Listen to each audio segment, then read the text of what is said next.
I walked in this theater, I'd never been here before, and I was absolutely blown away.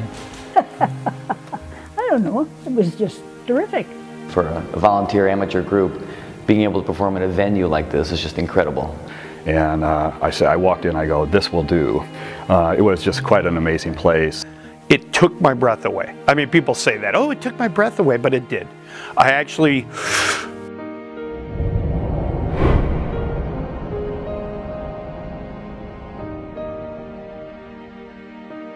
Al Ringling took it upon himself to build a new theater for Baraboo, and he specified a fine quality, top-notch, first-class performance space, and the saying was, nothing's too good for Baraboo. Al Ringling, being a showman, thought, well, we could do things about that. So he determined to make a quality theater that was almost palatial in its design, with a real theme. The Al Ringling Theatre was the first to combine those three elements, the ornate palatial design, the full functioning stage, and a full projection booth. Oh yes, the theater was full on Saturdays with the rip-roaring kids. It was noisy. I couldn't hardly wait. We wanted to get through the travelogue and the sing-along that they used to have, write the words on the screen, you know, waiting for the movie to see what happened when the guy fell off the cliff. In fact, I met my wife here, and her and her girlfriend used to come into the movies, and we got to know each other, and then we decided to get married. Got married here on June 22nd of 1974, and we're still married. We got married in front of the orchestra pit, and then the curtain came up and the reception was on stage, and Marty Doan played the organ. And then when my wife and I walked up the aisle after the ceremony, all the help was in the center box, and instead of throwing rice, they threw ticket stubs.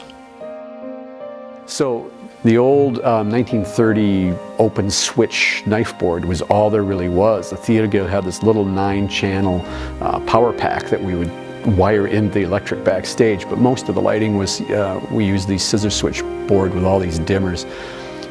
And it was fun and scary at the same time running this thing, because sparks would fly, and I remember there's a ladder to access the fly loft right up against this board, and the board president of the Baraboo Theater Guild at that time was a fellow named Marcus Wenzel, and he was coming down that ladder, and he had one of those round key holders with the little chain that zips in and out, and his keys were dangling down and hit the rheostat, and it fused them together. It just a big explosion, and all his keys got fused together.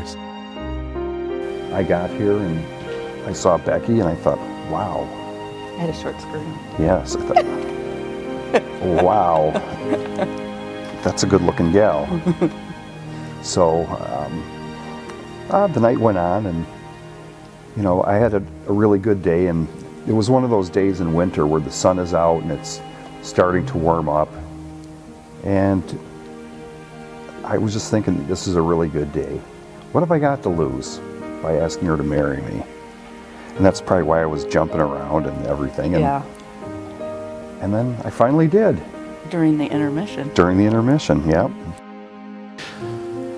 I think what makes Baraboo so special is because things like this exist in the town. I teach in another town, and just talking to people from other cities, and maybe Baraboo doesn't even know how lucky they are to have a performance arts building like this, but people see Baraboo as this multicultural, artsy place to come visit. They really enjoy coming here from out of town. If you've never done theater, if you've never acted, there's a certain feeling to walking the boards, that knowing that other people, and who knows who famous, you know, from years past, their spirit almost infuses the place. At least their enthusiasm, their skill, their, you know, their abilities, and you kind of get that. You know, it's like walking the boards where Barrymore performed. You know he's there. It's a theater person thing.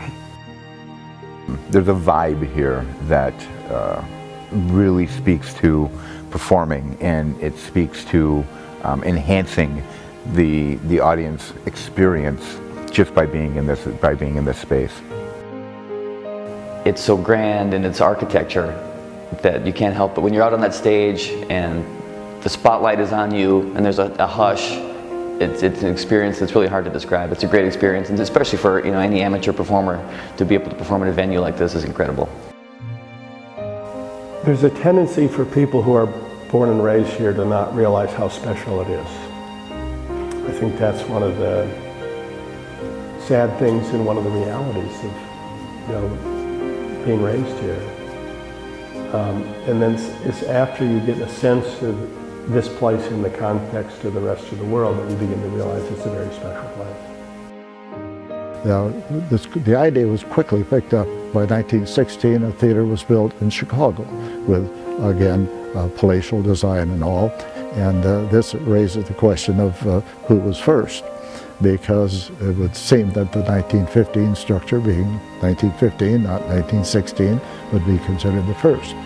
Well, as things always happen, the first guy has a good idea, the second guy improves on it, the third guy improves on that.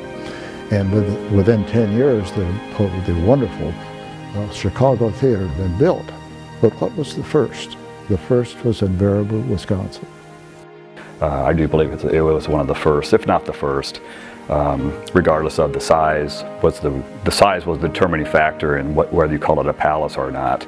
But Al Ringling built it to suit the community. At the time, I think the community was 6,000 people, something like that, and the theater just sat just under 1,000 people at the time. So it made sense.